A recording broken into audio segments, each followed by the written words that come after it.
Naam, mtazamaji, karibu katika taarifa hizi za TV47 Matukio awamu ya saa 7, tukufahamishe mengi zaidi ambayo yanajiri humu nchini na pia katika rubaa za kimataifa. Wanakwetu wananiita Joash Onsare. Moja kwa moja mtazamaji, huzuni imetanda katika kijiji cha Kihuro, eneo bunge la Kiharu, kaunti ya Murang'a, baada ya ndugu wawili kufariki papo hapo kufuatia ajali ya barabarani iliyotokea usiku wa kuamkia leo kwenye barabara ya Gakonya Mauhaine wa ndani. Ama inadaiwa kuwa wawili hao walikuwa wakisafiri kwa pikipiki majira ya saa 6 usiku walipogongwa na lori lililokuwa likiendeshwa kwa kasi.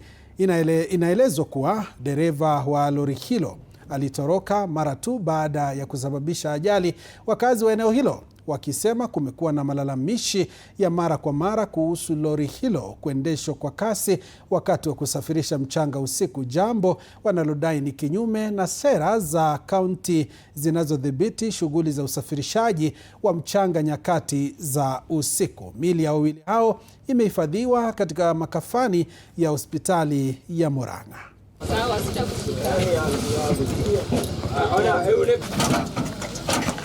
Hapa tumekuta kuna lori imegonga watu wa Nduthi hapa Boero, na tumekasirika sana wakati tumekuta ile lori tunasemanga inaendaga bio sana, ndio tumekuta imegonga hao watu. Watu wa Nduthi wamekasirika sana kwa vile wamepata watu wao na ni brothers wameisa. Kwa hivyo tungetaka kusema hata watu wa lori ama watu wa matatu wawe waangalifu, kwa sababu hata mtu wa miguu anaweza kufia hapo kwa ile speed wanayo kwa hii barabara. Tunaomba serikali, kama ni barabara yetu, watu waangalilie bumps, watu waangalilie masaa ya kubeba mchanga usiku, mambo kama hayo. Na kuna complaints sana za hii gari ya hii jamaa anaitwa Delito. Hii lori hii inajulikana sana kwa kuenda vibaya. Necklace driving iko kwa hiyo jamaa.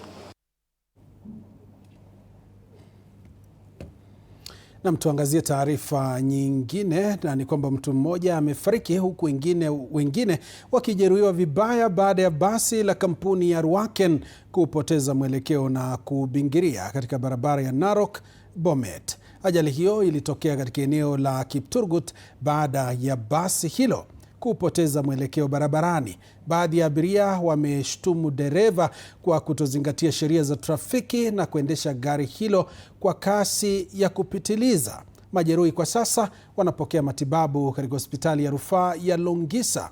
Vijana wenye hasira walifunga barabara kwa saa kadhaa kulalamikia tukio hilo kabla ya maafisa wa polisi kuingilia kati na kurejesha utulivu eneo hilo.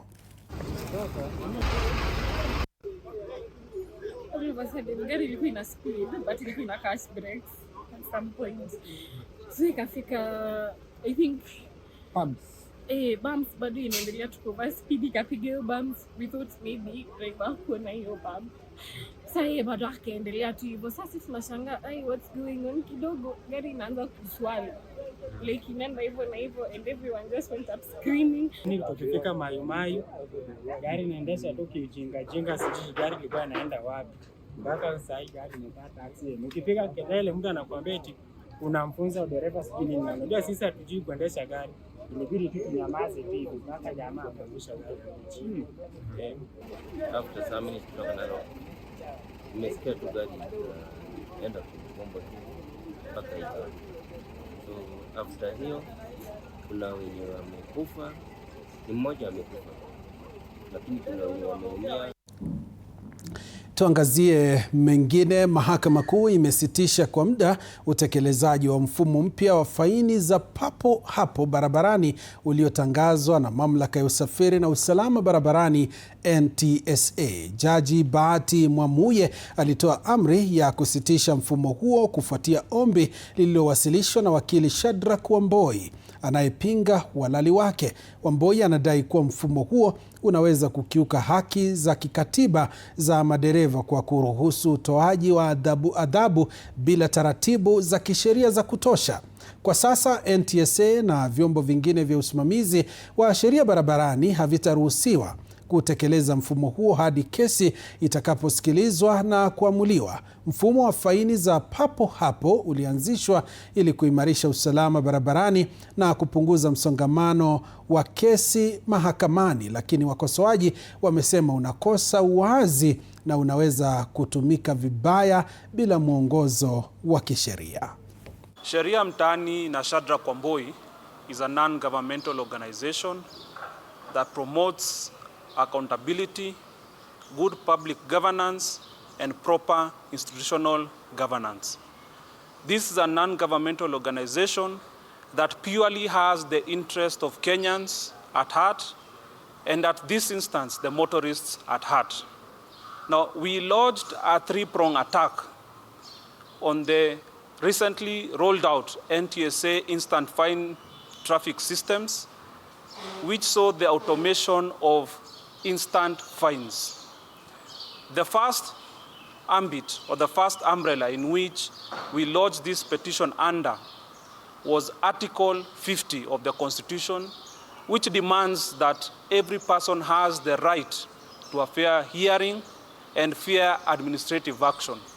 Now, through the imposition of these fines, what we see is that motorists are being fined on the spot. And then thereafter, they come back and tell us that after you've been fined, you can be able to come and try, and you can come back and try to defend yourself. Tukiangazia taarifa nyingine, mwanafunzi mmoja amethibitishwa kufariki huku wengine 10 wakijeruhiwa vibaya baada ya kuanguka ndani ya tenki la choo katika shule ya Kapsabet ya walemavu wa kusikia. Waliojeruhiwa walipelekwa haraka katika hospitali ya rufaa ya Kapsabet kwa matibabu, ambapo mamlaka ya hospitali imethibitisha kuwa mmoja wa wanafunzi alifariki alipowasilishwa katika hospitali hiyo. Rais William Ruto alitembelea shule hiyo kuonyesha rambirambi zake kwa taasisi na kuunga mkono wanafunzi pamoja na walimu walioathirika. Wakati wa ziara hiyo, rais alitoa msaada wa shilingi milioni 5 kusaidia juhudi za ujenzi upya wa shule hiyo. Najua kuna wanafunzi hapa walikuja kutuangalia na kutukaribisha katika sehemu hii. Poleni kwa ile ajali kidogo imetokea hapa. Tutashughulika na hiyo maneno, lakini nimepata nafasi pia ya kuwatembelea, na serikali ya Kenya imefanya ile kazi imefanya hapa. Na kwa sababu nimefika hapa, nataka kusema pole sana kwa wale watoto walipata ajali, na county government na wale wengine wote watashughulika na hiyo kazi.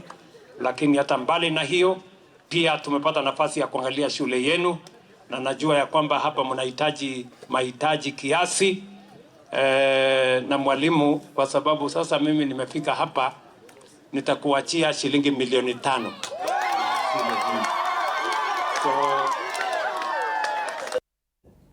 Tukiangazia mengine, kesi ya kupinga kuchaguliwa kwa Leonard Wamuthende kwa mbunge wa Mbeere Kaskazini inaendelea kwa siku ya 4 katika mahakama ya Embu.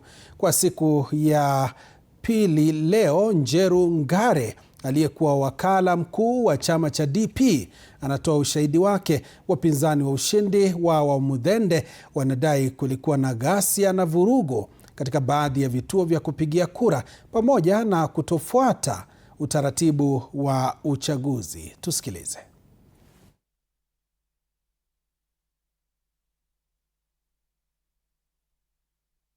You saw, or is it a continuation of what you were told by your friend at paragraph 14?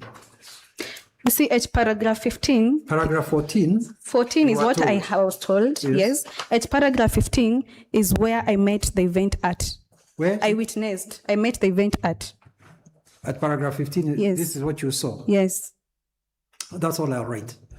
Paragraph 15 is what I saw.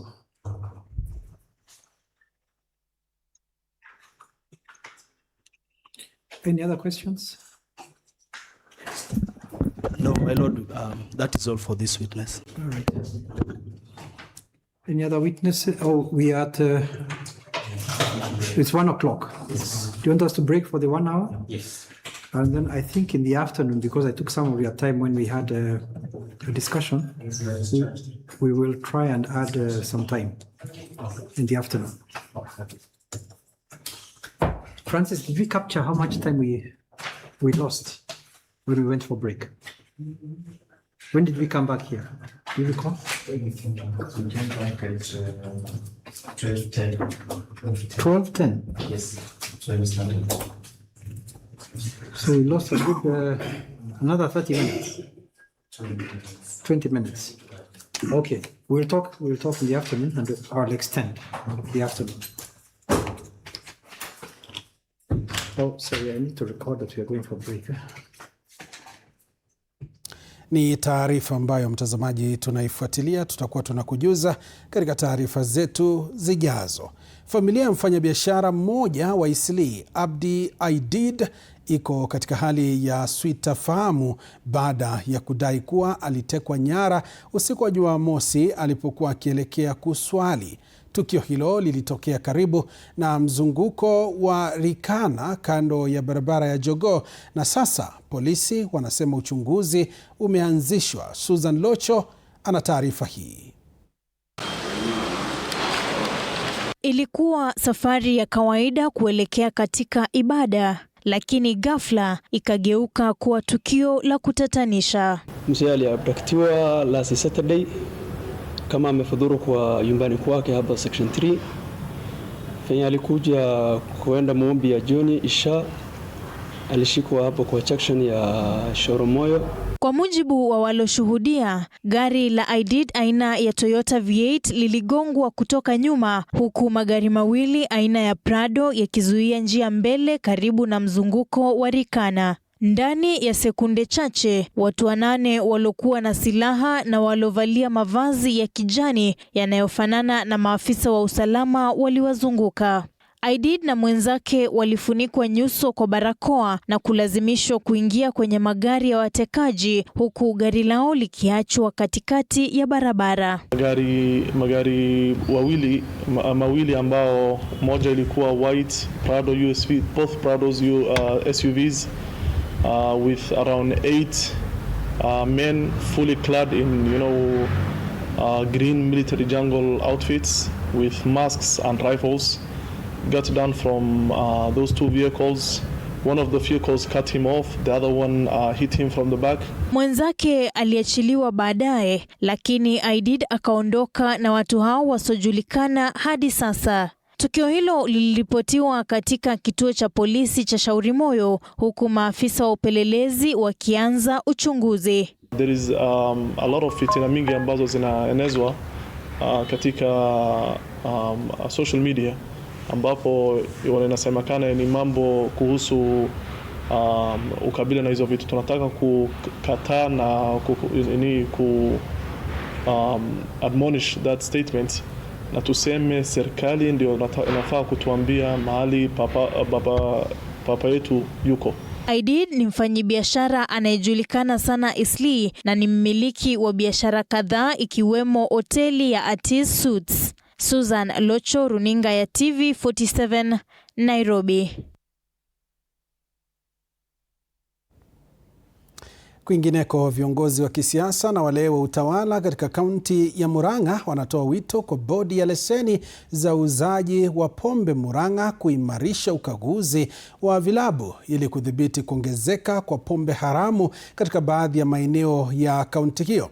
Hii ni kufuatia kuongezeka kwa uuzaji wa pombe haramu hasa katika maeneo ya Gatanga na Maragwa, hasa karibu na taasisi za elimu. Mwandishi wetu Robert Gakure na taarifa kamili.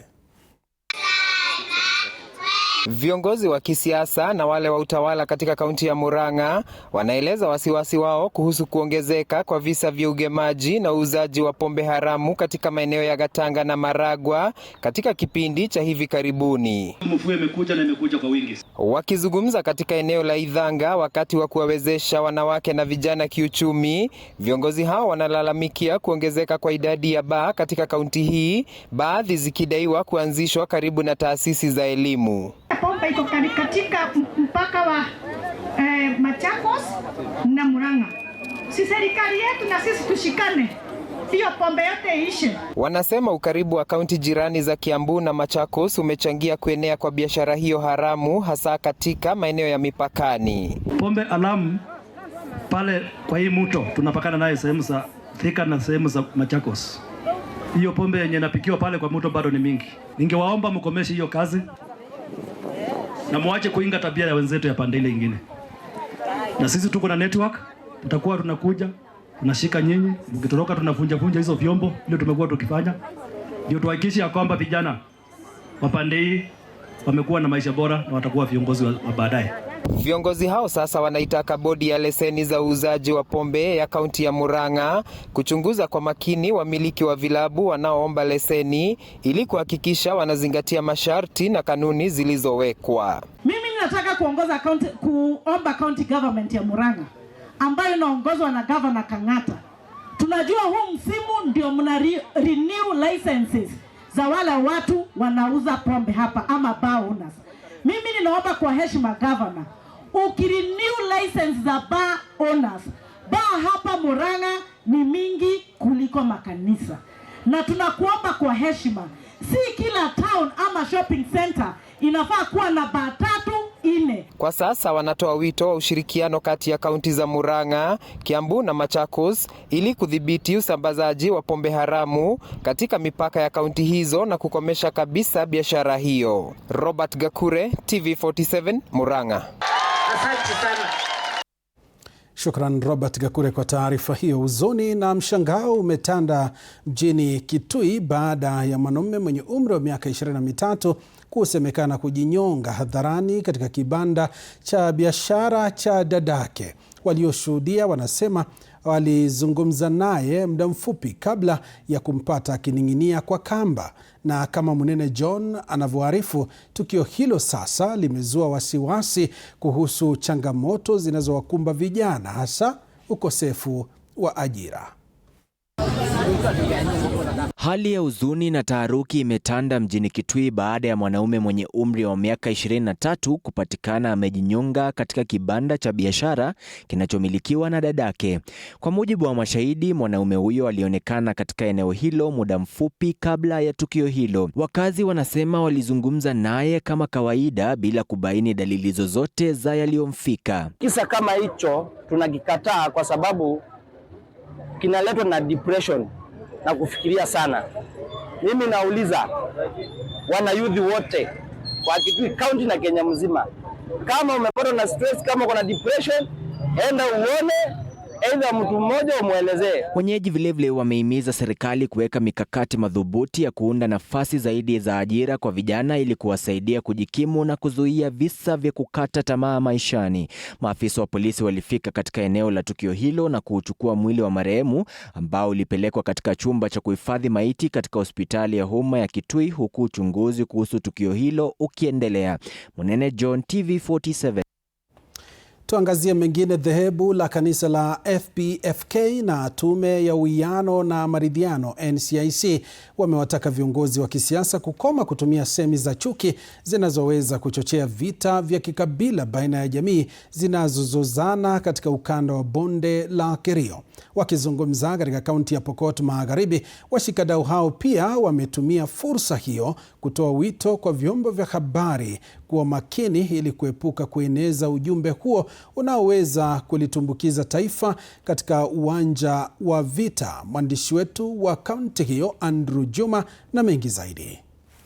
Kama njia moja ya kurejesha amani katika ukanda wa bonde la Kerio, tume ya uwiano na maridhiano kwa ushirikiano na kanisa la FPFK waliweza kutoa hamasisho kwa waandishi wa habari mjini Kapenguria, wakitumia fursa hiyo kutoa wito kwa wanasiasa kukoma kutoa hisia ambazo mara kwa mara huwachochea wenyeji kuzua vita vya kikabila. Wito wetu ni kwamba kama kanisa ya kwamba wanasiasa waache kueneza chuki katika hizi jamii mbili, ambapo itawezesha hata serikali kuweza kudisarm the communities who are having illegal guns. We've had scenarios whereby Turkanas don't believe when Pokots report, and Pokots don't believe it when Turkanas hear out their views. Insensitive reporting has contributed highly to the banditry attack across the border. So today's meeting, the main essence was to sensitize the Pokot and the Turkana against insensitive reporting. Maeneo ya Masol katika eneo bunge la Sigor, kaunti ya Pokot Magharibi, na eneo la Kainuu katika kaunti jirani ya Turkana yaliweza kuorodheshwa kama mojawapo wa maeneo hatari ambayo yanatumika na wezi wa mifugo kutatiza hali ya amani katika mpaka wa kaunti ya Pokot Magharibi na kaunti ya Turkana. Washikadau hao wakitoa wito kwa wenyeji kukumbatia mpango wa serikali katika kuhakikisha kwamba wanarejesha amani katika eneo hilo. Changamoto ambayo tunapitia katika kasi yetu hii ya kuhubiri amani katika community zetu hii ya Pokot, Elgeyo Marakwet na Turkana ni kwamba wanasiasa ndio wanafanya incitement mingi kwa watu wetu ambao wanakaa katika mipaka. Andrew Juma, TV47 katika mji wa Kapenguria, kaunti ya Pokot Magharibi. Shukran sana Andrew Juma kwa taarifa hiyo. Wakulima wa kahawa Gishugu, kaunti ya Kirinyaga wanahimiza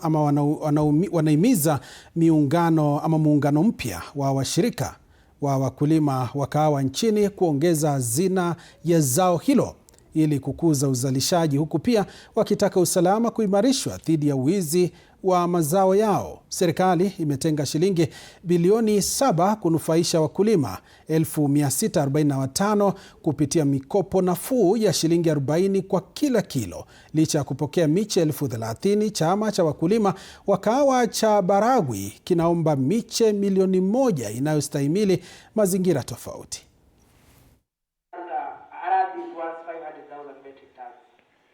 Kushikamana ya kuona ya kwamba huo wizi unaisha na tunaukomesha.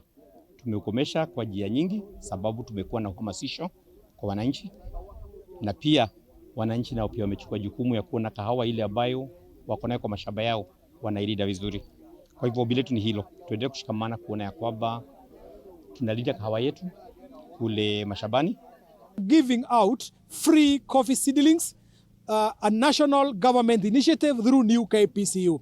Today we are at Baragwe. We've been able to give 30,000 seedlings. Today we've been able to offer 10,000. We've seen farmers benefiting in Baragwe. Serikali through KPCU wamekuwa wakitusaidia na cherry fund, na hapa Baragwe kila mmoja wetu amepokea shilingi 20 per kilo na wakulima wamefurahia, na tunaomba kikiwezekana waongezee hiyo pesa hadi 30 ama 40. Vijana wanaomuunga mkono seneta wa Nairobi Edwin Sifuna wameeleza kutoridhika kwao na ripoti ya kamati ya Agnes Zani kuhusu utekelezaji wa ripoti ya Agenda 10. Vijana hao waliozungumza hapa Nairobi walisema vijana bado wanaendelea kunyanyaswa na polisi katika mikutano ya kisiasa, huku wakilalamika kuwa polisi bado wanawaua vijana kiolela tangu mkataba wa maelewano kati ya Rais William Ruto na hayati Raila Odinga.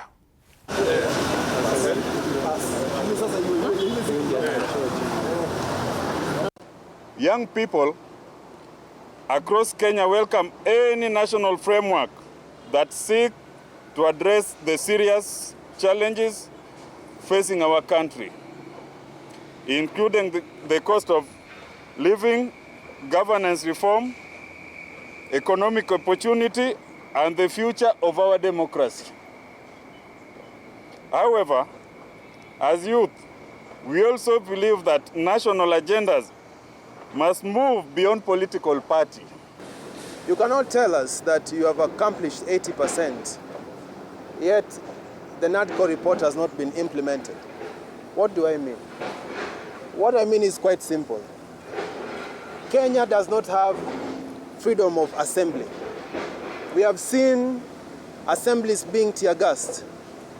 We have seen chaos. We have seen police brutality. The young people are being killed.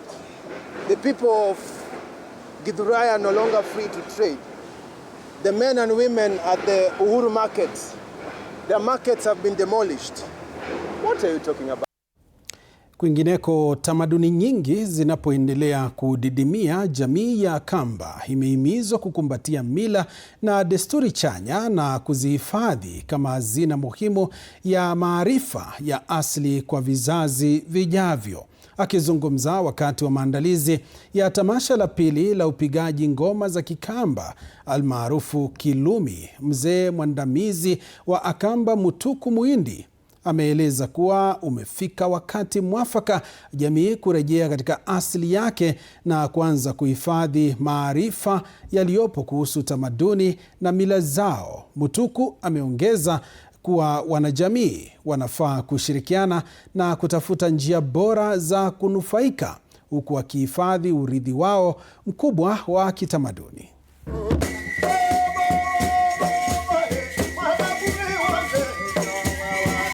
We are going to do the second International Kelume Festival. This is going to bring together practitioners from Kitui, Machakos, and Makueni, and they will be showcasing endangered dances of the Akamba people. So we want, one, to showcase. Number two, we want to record these dances for the purposes of posterity, for the purposes of future generations. We want them to see how these dances were performed. So April is going to be a very busy month for us because we are doing this with the support of the British Council, the Cultural Protection Fund. They have come out to assist our work. I can say one of the greatest achievements that we have done is to take the Kamba people back to their culture. It is to make the Kamba people to appreciate their culture. Tuangazie mengine. Kaunti ya Baringo ambayo ni miongoni mwa maeneo yanayoongoza kwa uzalishaji wa asali nchini sasa inakumbwa na kupungua kwa uzalishaji huo.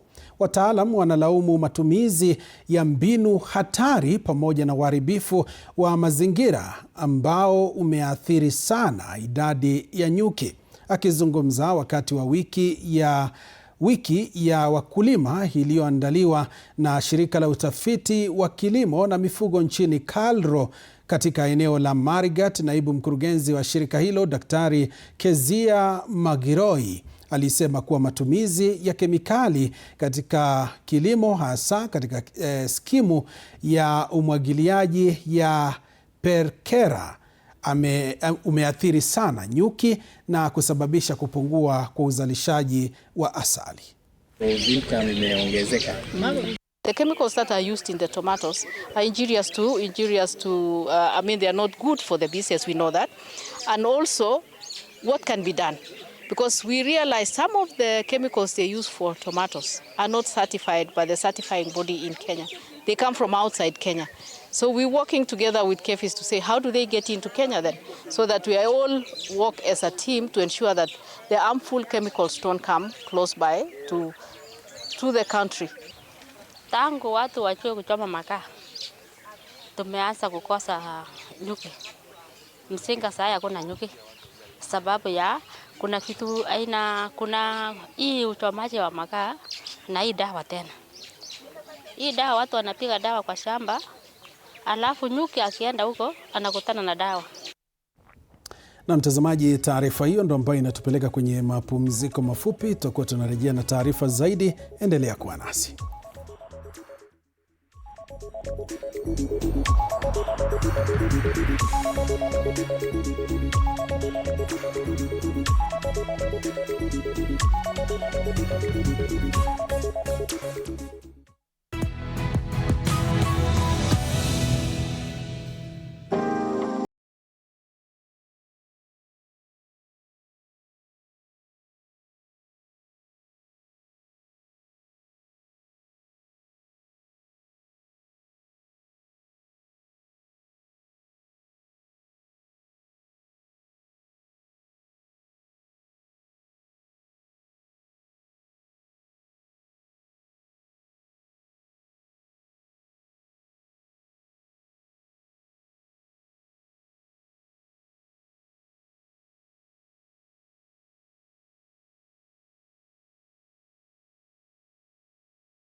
Na mtazamaji, karibu tuzidi kukufahamisha taarifa hizi ambazo zinazidi kuchipuka kutoka maeneo mbalimbali humu nchini.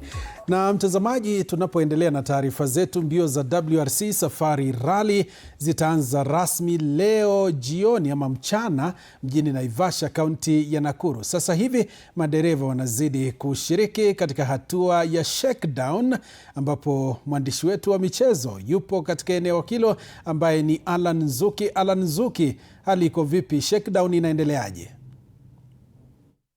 Naam, leo msema kesho ni muongo.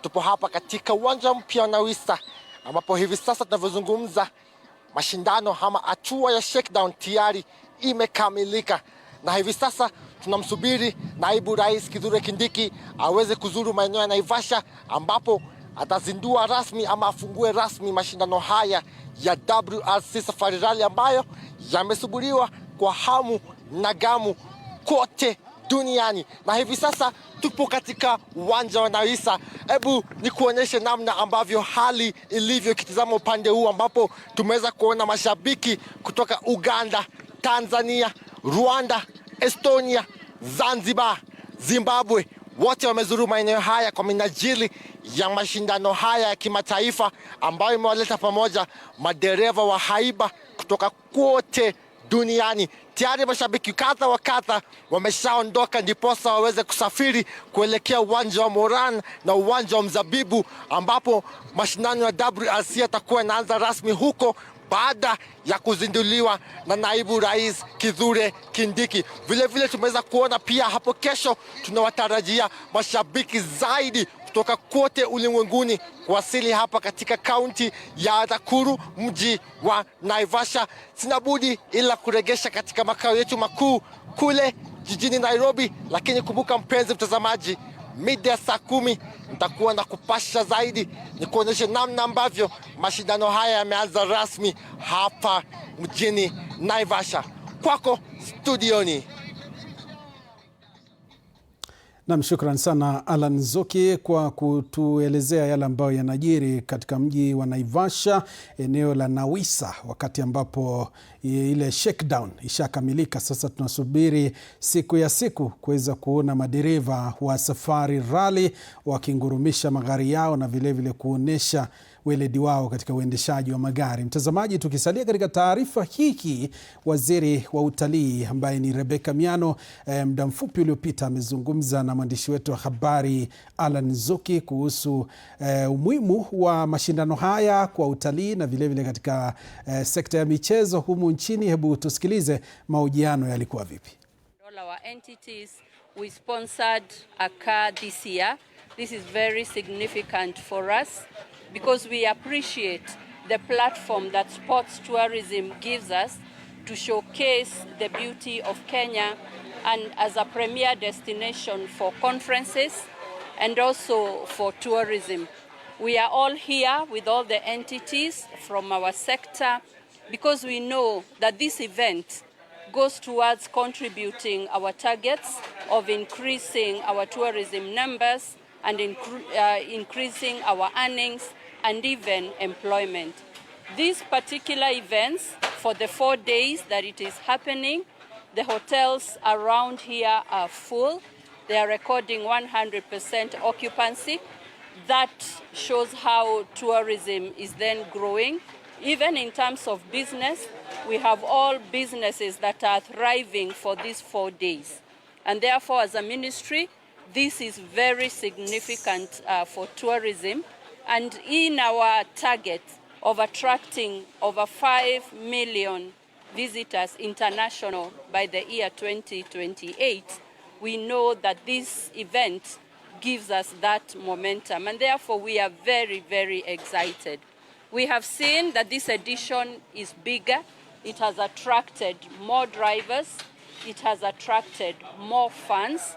Not only from Kenya, it is a very big occasion for domestic tourism.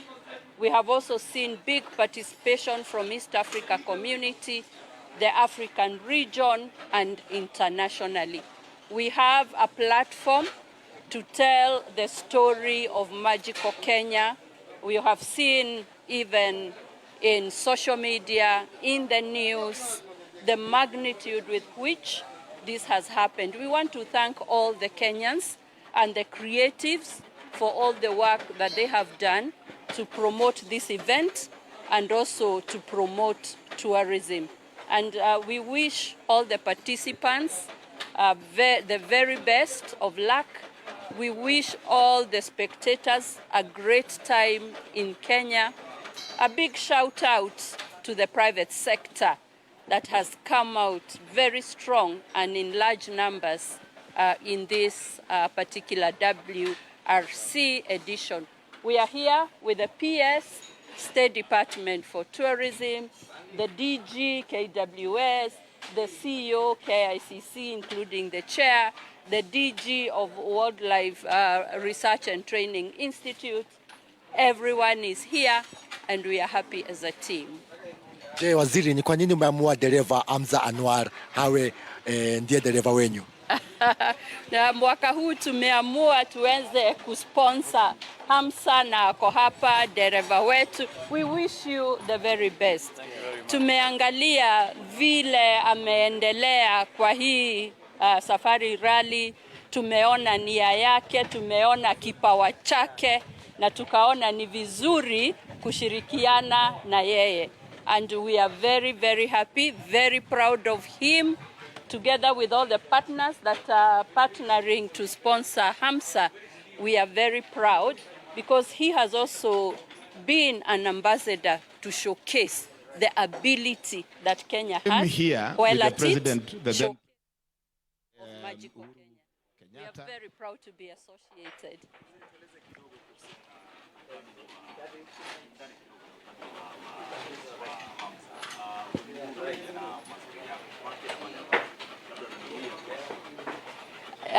Ndio kushirikiana na Hamza na huu udhamini tunapata ile nafasi ya kuonyesha nchi yetu.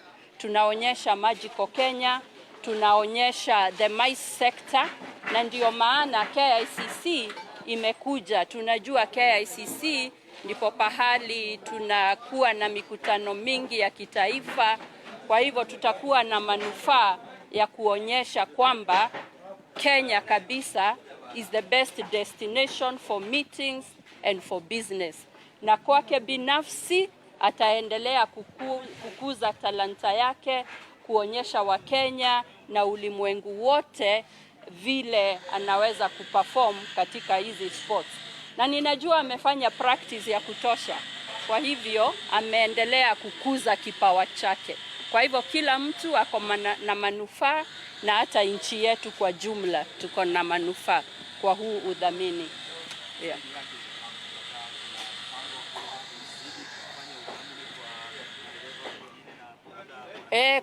Kwa miaka ijayo tutaendelea kuparticipate kwa nguvu zaidi, kwa sababu tumeona vile ni watu wengi wanatazama hii Safari Rally, ni watu wengi wanakuja hapa Naivasha kutoka Kenya, kutoka Afrika, kutoka dunia yote.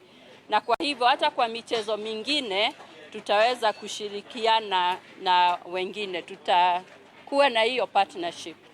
Yeah. Naam, mtazamaji, tutakuwa tunakufahamisha mengi zaidi kuhusu WRC Safari Rally mwaka 2026. Kikosi chetu kiko maeneo ya Naivasha na watakuwa wanatupakulia yote ambayo yatakuwa yanajiri kutoka eneo hilo. Tuangazie taarifa nyingine. Rais William Ruto anafanya ziara katika kaunti ya Nandi. Kwa sasa Rais William Ruto yuko katika shule aliyoisomea ya Kapsabet Boys. Hapo awali alizuru shule ya Kapsabet Girls, wakati ambapo rais alikariri ahadi yake na serikali kuhakikisha usawa katika elimu. Kuko na watu wengi, so that we avoid the pitfalls of the past, where our universities were almost insolvent because scholarships, capitation, loans for our students were not properly arranged. Therefore, I am very confident about what we are doing in education. as I have promised the country, going into the future, as we build education from the bottom up, from our primary schools to our secondary schools to our colleges and universities, we will also enhance the resources that we'll be using for research and higher caliber of human capital so that we can take our country to the next level. So I want to assure the student fraternity, the education stakeholders, that Kenya is going to position education, as has always been, at the center of our development.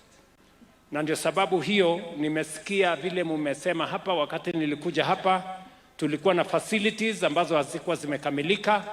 Nimefurahi ya kwamba zimekamilika. Hapa nyuma nimeona dormitory ambayo inajengwa ya wasichana 1000. Mimi nataka niwahakikishia kwamba tutakuwa na, nitaambia waziri ahakikisha kwamba kuna pesa ya kutosha kukamilisha hiyo dormitory. Lakini mbali na hayo, mimi nakubaliana na mwalimu mkuu wa shule hii. Amesema hii shule inaweza kuwapa nafasi wasichana zaidi. We have 1,500 girls on 60 acres. We think we can improve the numbers so that the great tradition of Kapsabet girls, the excellent results of Kapsabet girls, the excellent mentorship that we see in this school can be made available to more girls, both here and in the Republic of Kenya. Na kwa hivyo, I agree that we should expand the facilities in this school. Vile tunajenga dormitory ya wanafunzi 1000 hapa, tutaongeza dormitory ingine ya wanafunzi 1000.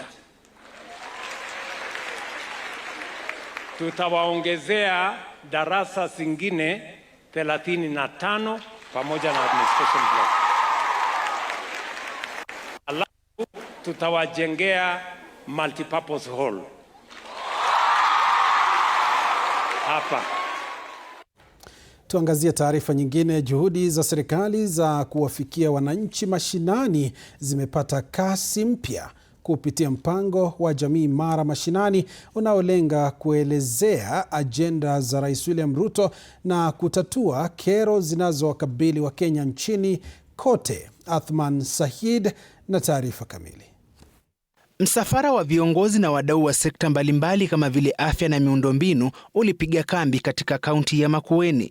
Lengo kuu likiwa ni kuziba pengo la mawasiliano kati ya serikali na mwananchi wa kawaida, huku masuala ya maendeleo ya vyuo vya matibabu KMTC na usalama wa barabara wakati wa mvua yakipewa kipaumbele. 2 weeks ago nilikuwa na Wasanga na nikakuwa na Henry na wazee wa hapa. Tukaenda kuapproach the CEO KMTC na akatuambia within 1 year tukimit the requirements hii KMTC itakuwa operational. Kikosi hicho kilisisitiza kuwa miradi mingi ya maendeleo haijawafikia wananchi ipasavyo kutokana na ukosefu wa habari sahihi. Kupitia majadiliano ya ana kwa ana, viongozi hao walieleza kuwa ushirikiano wa karibu utasaidia kuzuia taarifa potofu ambazo zimekuwa zikirudisha nyuma juhudi za serikali katika maeneo mbalimbali nchi. Hatutaki siasa. It is citizen engagement. It is purely coming to tell the people and to get the pain points from the people directly from the common mwananchi. We came to really do a spot check on the development projects that Kenya National Highways Authority is doing. And of particular importance to us is the Emali-Ukia Road, which was a presidential directive, and we are happy to report that work is currently ongoing and that we are already tarmacking the first 20 kilometers of the road. Katika ziara hiyo, masuala ya miundombinu yalipewa kipaumbele. Athman Said, runinga ya TV47.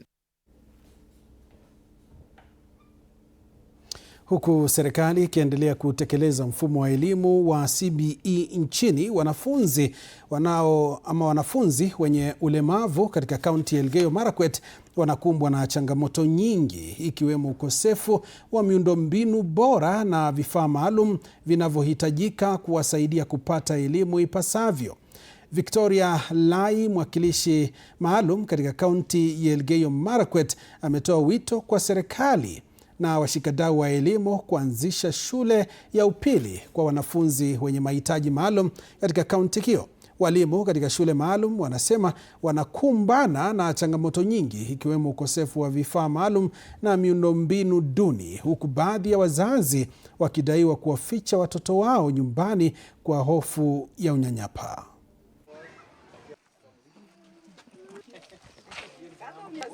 Ile mashule yote tumetembea tumeona wako na challenge sana ya infrastructure. Tumeona wengi hawana madarasa. Tumeona wanatumia madarasa, pengine wanafunzi wanatumia dining hall, wengine wanatumia dormitories. Hata dormitories wameconvert dormitories classes ikuwe dormitories. Tunafuata kitu inaitwa age based. Tunafanya masomo kama wala watoto wengine. Shida ambayo sisi tuko naye ni shida ambayo iko Elgeyo Marakwet yote, vile Honorable Lai amesema, hatuna secondary school, senior secondary school ya watoto visiwe. Watoto pia ni binadamu, wana sehemu katika maisha na pia wanahitajika kuwa shuleni. Tuje tujitolee, tuwe wazi ili ya kwamba tukaweze kuwapeleka hao watoto shuleni pia, maana wakikuwa exposed kwa masomo na kuweza kufunzwa mahitaji yao ya kimsingi ambayo watapewa hapa shuleni, itakuwa bora zaidi.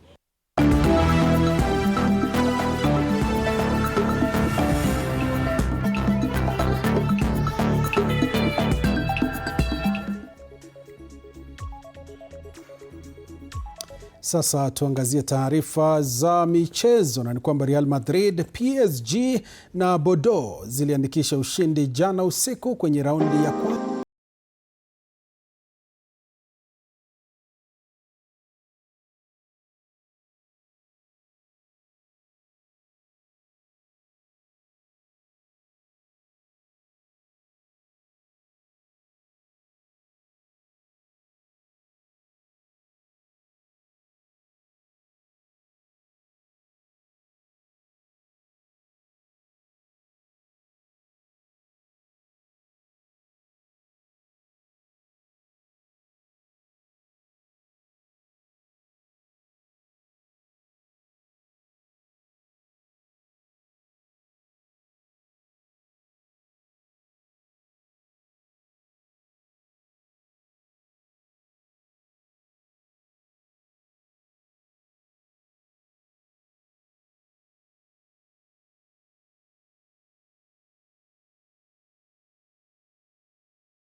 ya saa 7. Taarifa zaidi mtazamaji utakuwa unazipata mwendo wa saa 10, saa 1 na vile saa 3. Tupatane tena mwendo wa saa 1 kwa taarifa za kina zaidi. Wanakwetu wananiita Joashon Sare na kutakia mchana mwema na vile utazamaji mwema. Kwaheri kwa sasa.